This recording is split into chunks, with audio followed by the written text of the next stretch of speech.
Hi everybody, Scott here from Blue Mountain Bigfoot Research, and I'm coming to you today with a special report. This special report is subtitled, Stop Picking My Berries. My squatching partner and squatcher extraordinaire, Pete Nelson, recently received a report. So we located the area on the map, geared up, and went and interviewed the witnesses in the location. So here's what they had to say. First night, so we pulled up, parked, said about 20 yards behind where we're standing right now, same place we always park. We get out of the pickup, we had both dogs with us, and both of the kids, her. So she walks down just in front of the pickup, about where the back of the pickup is now, so probably 30, 40 yards from it. And they're picking right there, and I'd wandered off up this direction and actually walked right down this little trail right behind me past this dead stump and was standing right where that log goes across the trail, and something right in front of me, about 20 yards, said went, just like that. And I stopped for a minute, and I went, okay. So I kind of circled right around that stump, right back up here to the road, just this side of this tree. And I stood there for a minute, so I went back at it. And just as I did that, something 80 yards up the hill with these trees right here did the same exact noise, but even louder. It was more throaty. So it returned to, My first thought was bear when I heard the first, because I've heard bears do that. When the second one sounded, the hair stood up. That was no bear that barked at me. Instantly, our dogs freaked out. Of course, the kids freaked out, and I said, okay, we're going to leave. And we drove off out of here.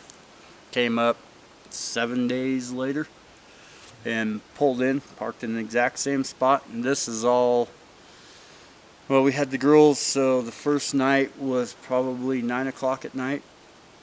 And just getting good and dark, but we had good moonlight. And the last one, when we pulled in, like I said, 7 days later, this all happened 2 weeks ago, pulled in, and they get out and they meander back into their same place. I walk right back up here, and just as I was standing here, a little bit bigger than a football, something comes out of the corner of my eye, and it was probably 30 foot in the air and went flying across. And said it was dark. I'm assuming it was a chunk of a log. And it wasn't a bird, because it was close enough to me I would have heard whew, whew, whew. No, nothing. It spiraled across and shot down, and I never did hear it hit, so it had to have cleared the road down there. So I walked up and headed down across the road. And once I got down across the road is when I heard them start screaming. And so I come running back up, and they had sticks thrown at them. My daughter and I were right here, and we were looking in those bushes for huckleberries, and we heard something fly, but it hit the ground. My daughter goes, "What was that?" And I said, "I don't know. Don't worry about it. Just keep picking." So I made her keep picking, and then it happened again, and it sounded like a stick had gotten thrown at us, but it landed right here. And that's when I was like, okay, we're done. We're going to the truck. I'm not doing this anymore. Okay. So they were screaming and you came back up here. Yep. Yeah. And then you guys packed up? Yep. Yep. I was not doing it anymore. Yeah. I actually wanted to walk around, and she wasn't having it, getting the pickup, let's go. So we got the pickup. We actually drove on down the road to, there's a pretty good creek and a spring that runs up the road a ways. Probably 3 miles up the road. Okay. So we got up in there, and coming back down when we got right to here, I slowed down and stopped and was going to jump out and wanted to run down off the lower side of the road. Something I just wanted to go down there. I don't know why, but I stopped and opened the door, and she grabbed me by the hoodie and put me back in, and that was the end of that. That was I it. said, okay, we're heading home. So, We haven't been up since. And this is the first time you've been back since Yep. then? and of course, I never have a phone or a camera or anything neat like that, but You don't. I don't need it. I gotta see it. Yeah. I've hunted my whole life. I've been in the woods my whole life. Uh-huh. And come across tracks. I've come across trees that were 10 foot up and snapped over, lodge poles that were 8 inches around. Okay. And always wondered what did that, Yeah. you know, but So. I don't know. This last couple weeks was an eye-opener up here, I guess. So Pete and I waited until it got dark in the area so we could conduct a night investigation.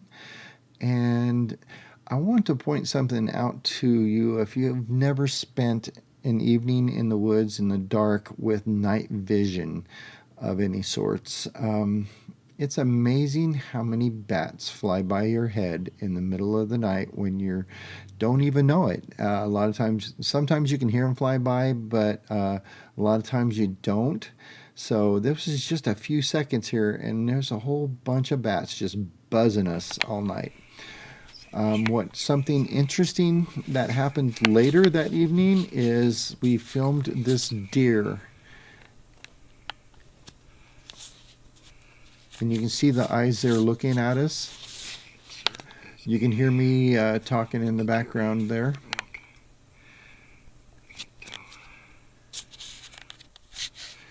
And then we heard a very, very interesting wood knock. It was like a rapid fire. I've never heard that before. It's like 5 or 6 wood knocks, just really one right after the other. I take a listen. I tried to enhance it. Didn't work out so well in the enhancement, but it was like 4 or 5 wood knocks, just bang, bang, bang, bang, bang. The deer looked back at it, and then it looked back at us. And then after a few seconds, it looked back at where the wood knock came from. And there it goes. It turns its head back, and it was looking back at where the wood knock came from. And it was kind of interesting to me that it kind of focused on that from then on. It didn't really...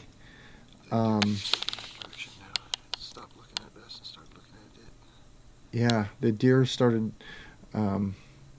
paying more attention to that than it did us, and then it walked off into the woods.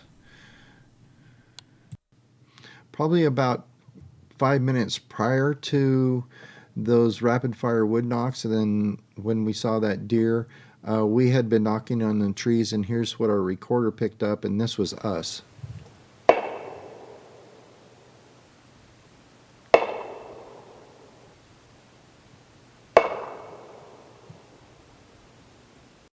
So Pete and I did stay in the area quite a while after we saw that deer and heard those wood knocks.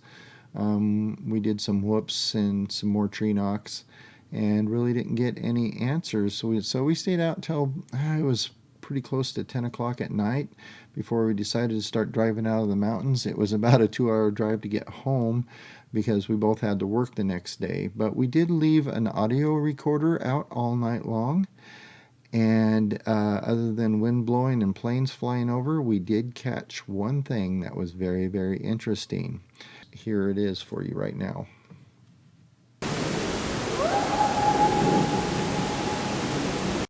Yeah, when I heard that, the hair on the back of my neck stood up, and I got a few goosebumps. That was recorded about a half an hour after we left, so that would have been around 10:30 in the evening. So I'm going to play it a few times for you again so you can get a good listen to it.